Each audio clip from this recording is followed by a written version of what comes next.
Hello and welcome to the Green Canary. Today on the show, we're going island hopping from Vanuatu to the Torres Strait, where locals are speaking up loudly about the need for climate justice. We're also going to tell you about a new ethical investment app that lets you put your hard-earned money into green, responsible companies. Now, we also have audio this week of one of the most powerful men in the world, very awkwardly ducking questions on whether he accepts climate change science. There's that, and there's plenty more. I'm Ant Sharwood, and I'm joined as ever by someone who never ever dodges the hard questions. How are you there, Elfie Scott? Well, that is blatantly untrue, and we both know that I'm very happy to dodge any hard questions, but I'm doing well. You went skiing last week again, didn't you? Well, you're almost accusing me of that. Yes, I did. Look, You I go bought, so often. I've never met somebody who goes to the snow more often than you. And I bought a season pass, so I damn well was going to make sure it paid for itself. Actually, I went 4 times. I went in June, July, August, and September. So once each month. And there's been a really good season, but such a climatey thing going on down there, Elfie. where is this exactly, by the way? I beg your pardon? Where is it exactly? Where are you skiing? I've been skiing at Perisher and Mount Hotham and Falls Creek. So I've been skiing in Victoria and New South Wales. They're all on the one pass. They've been bought by a American monolithic company. But the point is, there's been really good snow up high, Elfie, and almost none down low. You can see the snow line creeping up the hill. So for those who said it would never snow again, that's not true. But it's snowing less at the lower altitudes, and when it does snow there, it's melting quicker.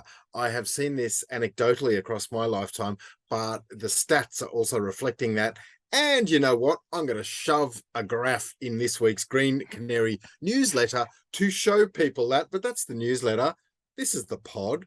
Why don't we get on with the pod? Yeah, let's do it. Let's talk about a fossil fuel non-proliferation treaty. God, I haven't tried to say that word out loud yet. So last week at the UN General Assembly in New York City, Vanuatu's president called for the world's first fossil fuel non-proliferation treaty to try and phase down coal, oil, and gas production, basically trying to keep the world below that 1.5 degrees of warming. And it's kind of like the non-proliferation treaty model that was used for, say, cutting back on nuclear weapons back in 1970. The president of Vanuatu said that fundamental human rights are being violated, and we are measuring climate change not in degrees of Celsius or tons of carbon, but in human lives.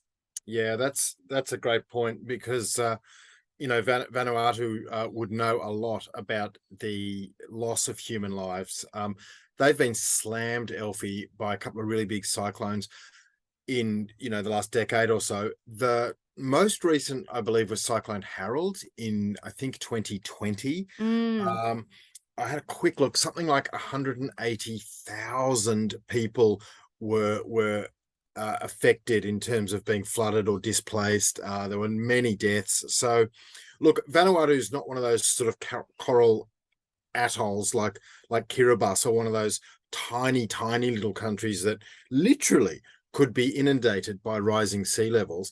Vanuatu is a country that is right in the cyclone belt. It gets slammed all the time. There is also a low-lying coastal floodplain that, yes, would be subject to inundation, but it absolutely is one of those places where we know the storms are getting stronger. We know they're getting more frequent because of climate change. Vanuatu is in line to see worse and more frequent cyclones.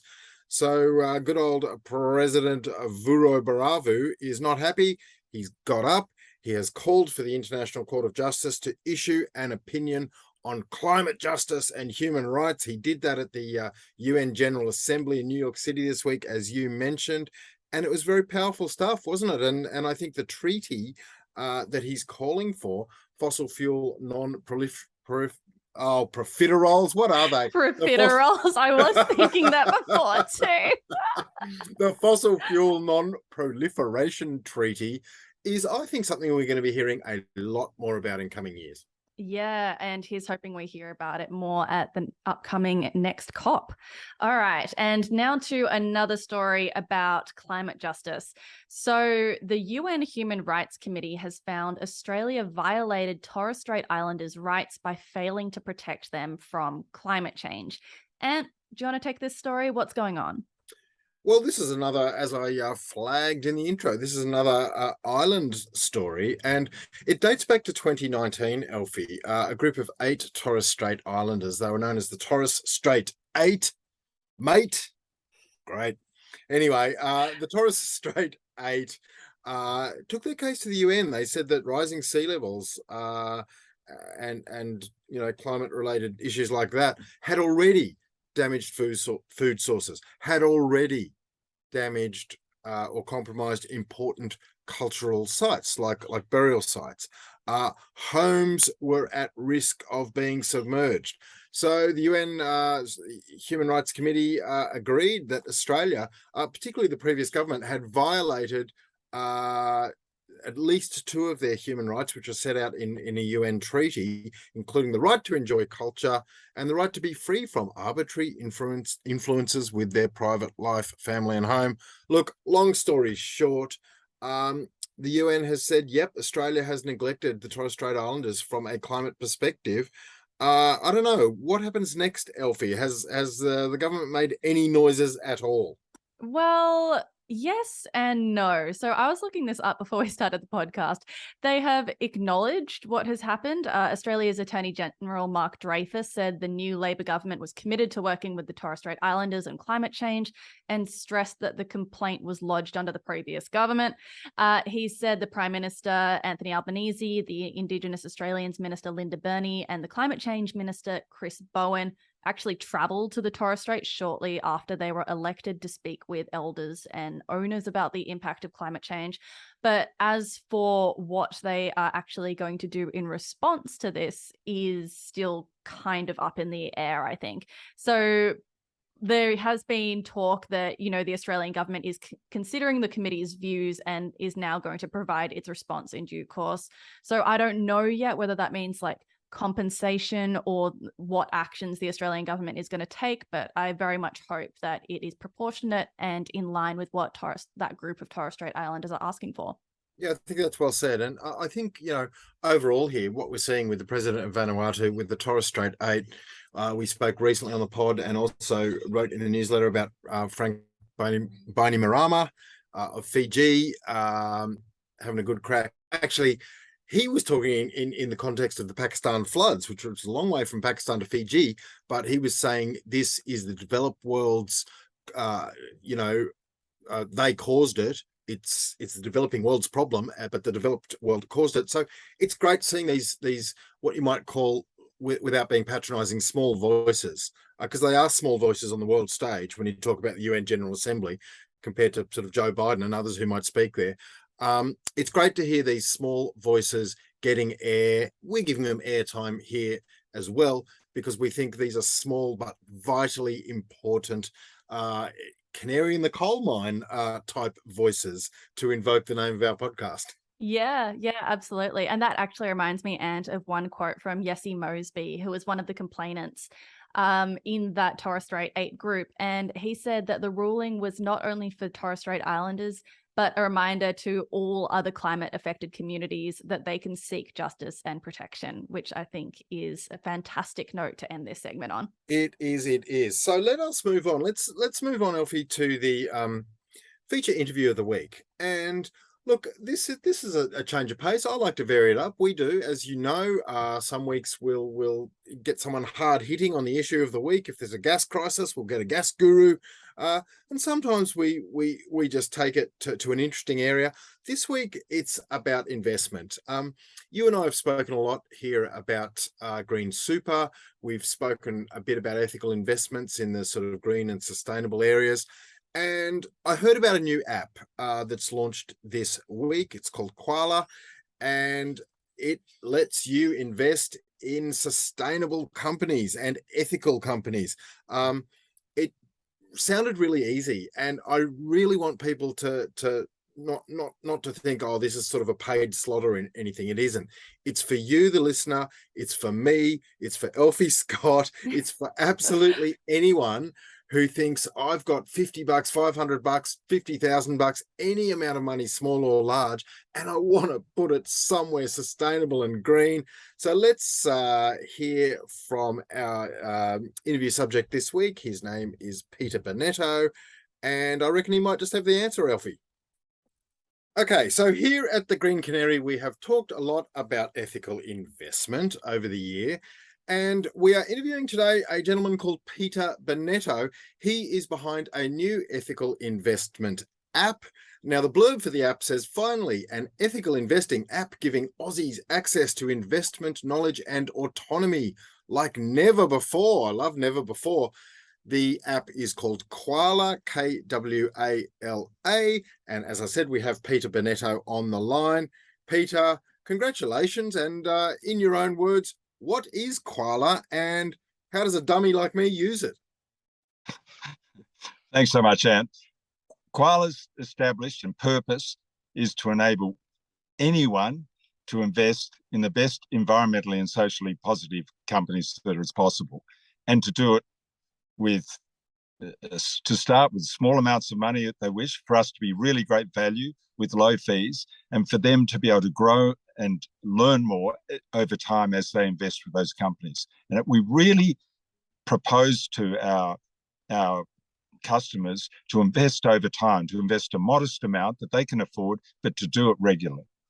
So you say a modest amount. It just so happens today that a modest amount is being deposited in my bank account because of the two books you see over your shoulder there. So I've got some book royalties coming. Always a great day in the life of an author, but it's not a huge amount, Peter. Can I throw my book royalties into the Kwala app and let you invest away? Absolutely. And so if you invested, our minimum amount's $10. So absolutely. And we think that's a nice little start. And we'd prepare, and if you came in, it'd take you a couple of minutes to sign in. We do the know your customer, and you can invest and you'll buy units in the Kwala fund. And it's very simple to do. And then you'll start to understand the companies in which we've invested and how they're performing and how they're contributing environmentally. And what we'd really propose to you is, and I said it before, but is to invest then steadily over time. I don't know if we can wait for the next royalty in a year's time, but I'm sure they'll come more frequently. Let's hope so. Actually, I got a pretty decent one earlier this year. This is the next one, which is not so big, but that's what happens with books. They sell in one big lot and then not so much. Now, you claim in your communications today that you're looking at future-focused companies. You're looking at companies with globally recognized credentials in ethics, sustainability, prudent governance. Now, we recently interviewed someone on the Green Canary podcast in the superannuation industry who told us that a lot of green super that it's marketed as green super is actually not so green, the dreaded greenwashing. Can you assure us, Peter Bonetto, that if we throw our dollars into your fund, it will be invested in actual green or actually, as you say, prudent companies? Well, this is certainly not a caveat, but we absolutely do our best. We have several services that we use that rate the companies and look out for any malfeasance that companies in which we're invested may undertake. But what we do, the basis is that we're rating them against the United Nations Sustainable Development Goals, of which there's 17. And they're for alleviating poverty, cleaning up water, cleaner fuels, and cleaner cities, say, or housing and health. And so we feel that the companies are measured as how they're contributing against those, and also the negative parts of it, if they're using a lot of fossil fuels and that sort of thing. And so that's how we rate it. Look, we are really wary and careful, and we debate about the companies in which we invest. So you actually sit around as a team and go, these guys look good, we've dug a bit deeper, you know what, maybe not. Absolutely. And we've got to be really looking at this. See, one of the big things, you might have a great wind farm company that has no female employees, say, or dare I say, the huge tech companies, and they pay hardly any tax in Australia, and when they've had massive operations, and there's nothing is pure, is what I'd say, but we do our best, and we try to think about all those issues, and then stay away from the real baddies, which are really fossil fuels and other things which are really negative. That sounds good. So, look, I guess one of the things, Peter, that as an investor, as someone who's busy, I've got 2 kids, I'm busy in my working life. I've always got a side project going on. I'm not one of those people who prioritize investments. I don't come home and log into apps and things and track how my very minor portfolio, such as it is traveling each day. Is the Koala app set up so that anytime I feel that urge to know exactly how I'm going, I can log in and see how I'm going? Yes, you can. The numbers are there, and that's one of the things we've really identified with research. That people don't have the time to go and mess about and how do you invest and where you invest. We've got a really wide portfolio through direct investments and in exchange traded funds, which are thematic, but of about 240 companies. And so we've got a wide spread, but in concentrated areas, really, which we think are good. And so we said, look, we've done that work for you. We think those companies will go well and really be here and growing long term. So if you put your money in now, you can measure, see what it's going. But we've done years of work to try and work out which companies which we should invest, and had a very good investment advisors working with us as well. Well, it sounds like a good package, and I congratulate you on the launch of Koala today, Peter Bonetto. I wish you every success with it, and thank you very much for coming on the Green Canary podcast. And my pleasure. And I'm buying your books as soon as I get home tonight. Good man. They're available in all good bookstores and plenty of bad ones too. Patrice Newell, one of our co-founders, has written about 6 books as well. So she and you should exchange royalty stories, probably. Yeah, it'd be a short tale for both of us, probably. But thanks again for coming on, Peter. Okay, so that was Peter Bonetto from the ethical investment app Koala. That was a really interesting interview, Ant. And look, I don't know whether I am fully convinced yet that I am able to do this, because I am still quite the idiot at dealing with money and investments of any type, regardless of how ethical they are.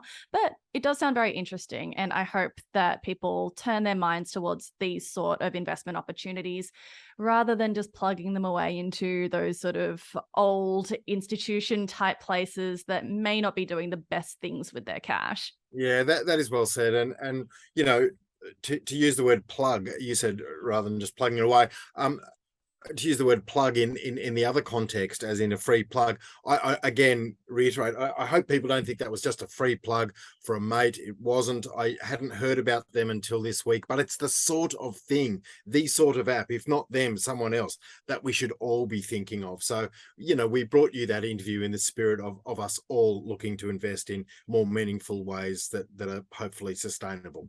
Yeah, absolutely. All right. Now, Ant, let's move into the mulch section. These are the tiny stories, the little curiosities that we want to bring you every week. These ones aren't so much curiosities as they are just things that we care about this week. So the first story is a follow-up on our coverage of the Climate Change Authority from last week. If you follow the Instagram, if you listen to last week's pod, you'll know that we've been talking an awful lot about the CCA. And basically, Leslie Hughes, the famous biologist who was recently appointed to the Climate Change Authority to help counteract all that fossil fuel and business interest, she has called for Australia to reach net zero at least a decade earlier than the current target. Hughes has basically come out and said Australia's net zero target is not good enough, and she worked or at least maybe she does still work very closely with the Climate Council, and she's called for a 75% cut within a decade. Wow. She said that luckily Labor is showing a willingness to listen to the science, but basically they've got to get moving faster. And I wonder now, having people like Leslie on the Climate Change Authority if that is going to make a meaningful impact towards those targets? Well, it's time, Elfie, for everyone out there to stamp their climate bingo cards, because I'm going to say floor, not ceiling. Yes. Oh, God, it's happened again, hasn't it? I thought we were over this.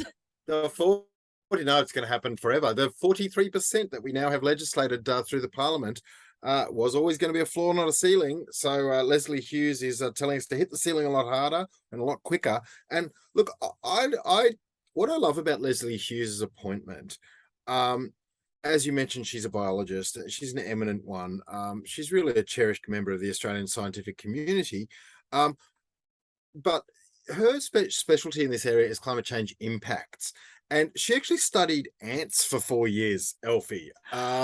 I actually love ants and ant specialists. Really? Well, They're so interesting. I mean, imagine just having your nose in the ground all day long, getting bitten by ants, having ants crawl all that's over you. awesome.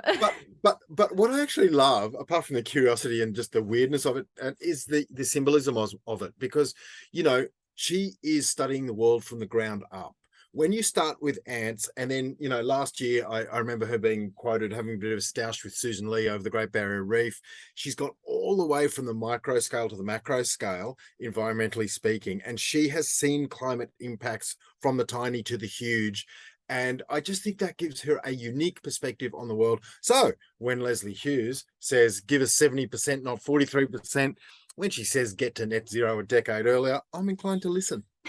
Good. I'm really glad. Let's hope everybody else does. All right. Next story. Oh my God. You brought me this clip. It's so good. So the World Bank president dodged this question about whether or not he accepts climate science during a live event recently. And do you want to tell me about it? Well, this is David Malpass. Malpass. Anyway, he's the head of the World Bank.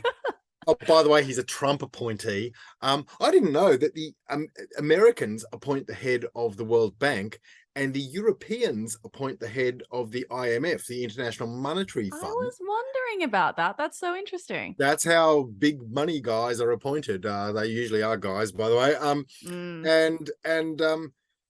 So here's this Trump loyalist, and like many Trump loyalists, he's not necessarily inclined to buy what all those clever atmospheric scientists that he's apparently cleverer than. So he's not necessarily inclined to buy what they say, which is not perhaps what you want from the guy who is the head of the World Bank. Elfie, why don't we just listen to this clip right now and tell me what you think about it? Yeah, it's pretty good. Let me just be as clear as I can. Do you accept the scientific consensus that the man-made burning of fossil fuels is rapidly and dangerously warming the planet? I don't know if everyone wants to comment on that. What we are doing is having impactful projects that reduce greenhouse gas emissions. We have a mission of a World Bank that's powerful. Will you answer the question? Is that... I don't even know. I'm not a scientist, and that is not a question so Al Gore can put. I don't know why it stays on the stage. Okay, so yeah, that was a pretty wild thing to say on stage. It's so awkward, my God. To be fair, he later did apologize, and he clarified on CNN that he wasn't a climate change denier, even though in that moment sounded very heavily like he might be. But you know what? Regardless of the apology, it seems like there are some renewed calls for him to step down. And frankly, if other World Bank members agree with those calls, he could end up getting removed. So basically, these environmental organizations, like philanthropic organizations as well, have said that even though he's apologized, his track record sort of shows that he's not taking climate change seriously. He's not mobilizing investment into developing countries that need that cash to build renewable infrastructure and deal with the effects of climate change. It's all a bit of a mess, and we just wanted to bring you some deeply embarrassing footage. He might have been shamed, Elfie. He might have been climate shamed. We've all heard of body shaming, and there's lots of types of shaming these days. I think he just got climate science shamed. I think he deserves it, to be fair. All right. Well, that is all we have time for this week. Thank you so much again for joining us for the Green Canary. As always, we would like to acknowledge the traditional custodians of the land on which we're recording, the Gadigal people of the Eora Nation. We'd like to pay our respect to elders past and present and acknowledge that this land was stolen, never ceded. Thank you, Alfie. And I'd just like to do that thing that I do every week, which is to say, have you followed us on Twitter? Yes, we're at Green Canary Pod there. And oh, did you go over to Instagram and follow us at Green Canary Media? And not just follow us. We're not begging you to just go click follow. We're begging you to be part of the gang that talks to us there. That's what we want to happen. We want a conversation there. And so please do those things. Oh, and don't forget to subscribe to the podcast. Do subscribe to the podcast. Please do. That'd be great. Yeah, that'd be great. And rate the podcast. That'd be even greater. We'd love you to chuck a few stars in there. The more the merrier, but we will leave that up to you. What I was going to say is, can you please subscribe to the Green Canary newsletter? Now, we cover all sorts of stories there that we barely mention or don't mention at all here in the pod. There are some that we go into at greater length as well. So there's sort of companions to each other, but you're only half a canaria if you're only podding or if you're only newslettering. Now you're podcast shaming. Oh, there's no limit to my shame, Elfie, and all my shaming. But that is hello@thegreencanary.com. Just got an email about 5 minutes before the pod, which was great. Replied to them. I reply to everyone, or someone does, and we say thank you, and we chuck you on the list, and we send you the newsletter. It's all very exciting, and we'll have a newsletter out Wednesday and another pod Monday. We'll see you then. All right. Bye. Bye.